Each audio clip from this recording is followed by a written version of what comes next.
The first story comes from someone who was driving alone late at night after visiting a friend in another state, and he said the only reason he remembers every detail so clearly is because of how normal everything felt, right up until it didn't.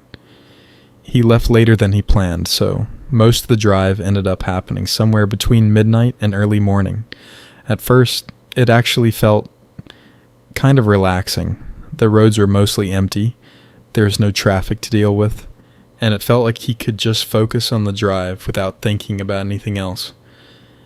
After about 2 hours, though, the quiet started to feel different. It wasn't just peaceful anymore. It felt empty in a way that didn't feel natural. He said he started noticing that there were no cars at all. Not just fewer cars, but none.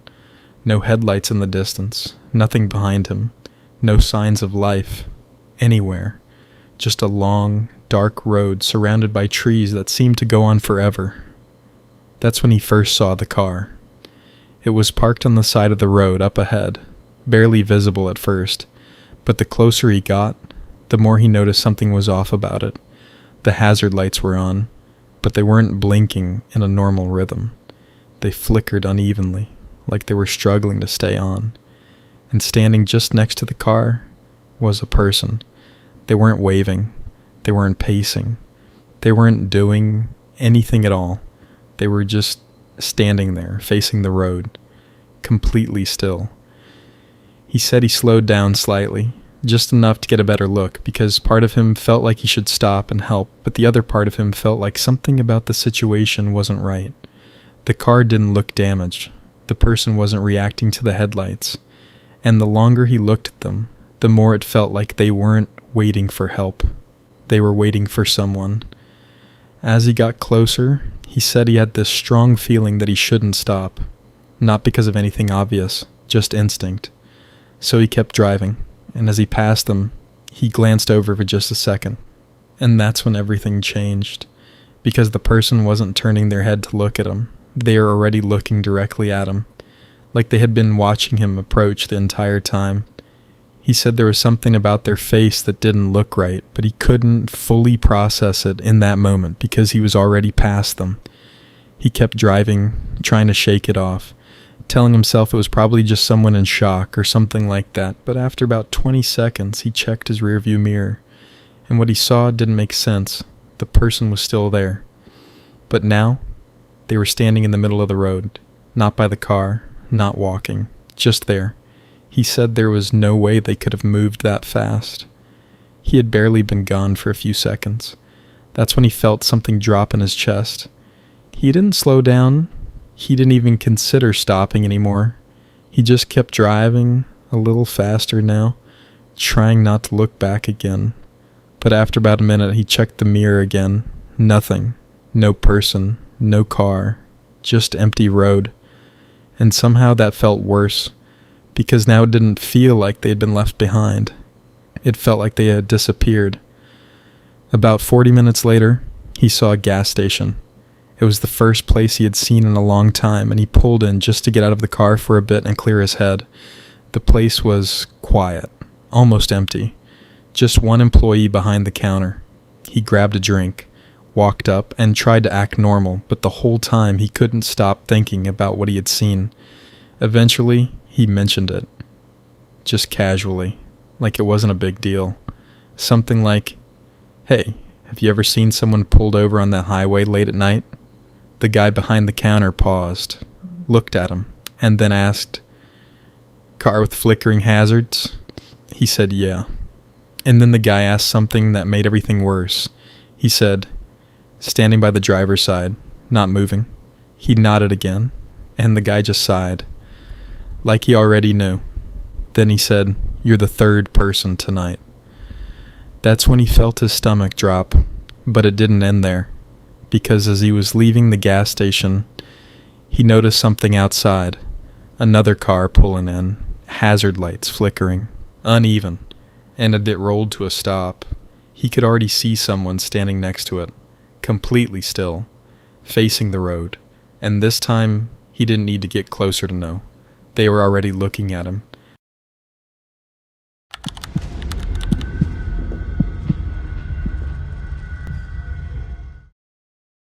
The second story comes from someone who was driving alone through a rural area late at night, and what made the situation unsettling wasn't just what happened, but how long it went on without any clear explanation, because at first, everything felt completely normal. Just a long, empty road with almost no traffic, the kind of drive where you start to zone out a little because nothing around you changes for miles. He said that after a few hours he noticed a car behind him, and at first it didn't stand out as anything unusual, because it stayed far enough back that it wasn't bothering him, and it didn't try to pass, so he just assumed it was another driver going the same direction. But after a while he started realizing something didn't feel right about it, because no matter how long he drove, the car stayed in the exact same position behind him. It wasn't getting closer, but it also wasn't falling behind, and the distance between them never changed, which started to feel too consistent to be random. So he decided to test it just to see if he was imagining things, and he sped up slightly, not too much, just enough to see if the car would react, and almost immediately, the car behind him sped up as well, matching him perfectly. Then he slowed down a little, and the same thing happened again. The car slowed down too, keeping that exact same distance, and that's when it stopped feeling like coincidence and started feeling intentional, like the car wasn't just there by chance, but was actually reacting to everything he was doing, almost like it was watching him and adjusting itself based on his movement. At that point, he started paying much closer attention to it, checking his mirrors more often, trying to see if he could make out anything inside the car, but it stayed just far enough back that all he could see were the headlights, nothing else. No details, no silhouette, just two lights following him in the dark. So after a while, he decided to take a random turn off the main road, something he wouldn't normally do, just to confirm whether the car was actually following him or if it was just going the same way. And the moment he turned, the car turned as well, without hesitation, without delay, just immediately followed him onto the same road. That's when he felt a real sense of unease for the first time, because there was no reason for that car to follow him down a random road in the middle of nowhere, especially one that didn't lead to anything obvious. And the road he turned onto made things even worse because it was narrower, darker, and completely empty, with no lights, no buildings, just trees on both sides, and a long stretch of road disappearing into darkness. The car stayed behind him the entire time, still matching his speed, still keeping that exact same distance, and after a few minutes, something happened that made everything feel even more wrong, because the headlights flickered for a moment, then again, and then suddenly turned off completely, leaving nothing but darkness behind him. The car didn't stop, and it didn't turn around. It just kept moving forward without any lights at all. And even though he could barely see it now, he knew it was still there because he could make out a faint shape in the darkness, just enough to confirm that it hadn't disappeared. He said that was the moment it stopped feeling like a person entirely, because no one would drive like that. No one would follow someone for that long in total darkness without turning their lights back on, and yet it kept doing exactly that. Eventually, he saw a gas station ahead, barely lit but still visible enough to feel like some kind of relief, and he pulled in quickly, parking as close to the entrance as possible, hoping that being somewhere with lights would make the situation feel more normal. For a few seconds nothing happened, and he thought maybe the car had finally left, but then slowly, almost carefully, the car pulled into the gas station as well, stopping at the edge of the lot instead of coming closer, positioning itself so that it was facing directly toward him. He stayed inside his car, watching it, trying to understand what he was looking at, and then something happened that he still says he can't explain, because the driver's door slowly opened, but no one got out, and it didn't look like someone had opened it and stepped away. It just opened and stayed there, as if something invisible was about to step out but never actually did. After a few seconds, the door slowly closed again on its own, and the car remained completely still, like it was waiting for something, or someone. And at that point he didn't want to stay there any longer, so he got out of his car and went inside the gas station, not even looking back.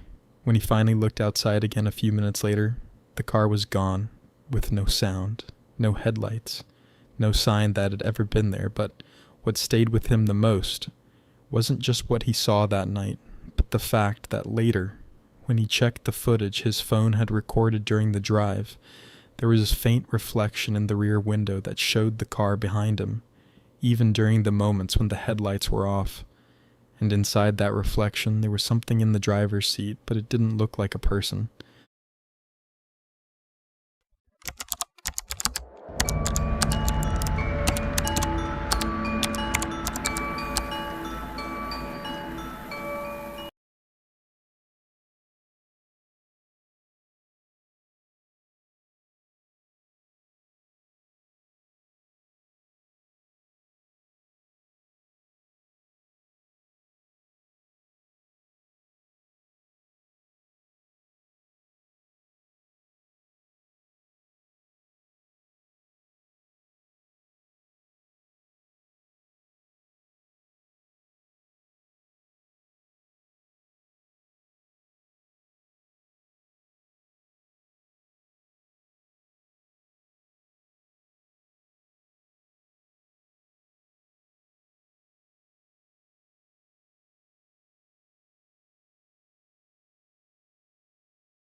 but the feeling didn't go away.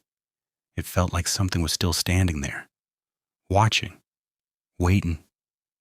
And then I heard it, breathing, right next to my ear, and a voice, quiet, low, the same tone I'd heard before. "You've been here before." I didn't move. I didn't turn around. I didn't even breathe. Because in that moment, I understood something I wish I never had. It was never about the building. It was never about the store. It wasn't tied to a place. It was tied to me. And whatever I saw that night didn't stay there. It followed. And it's still here. Because even now, as I'm telling this, I can hear something moving behind me. Slow, uneven, getting closer. And this time, I don't think it's going to stop.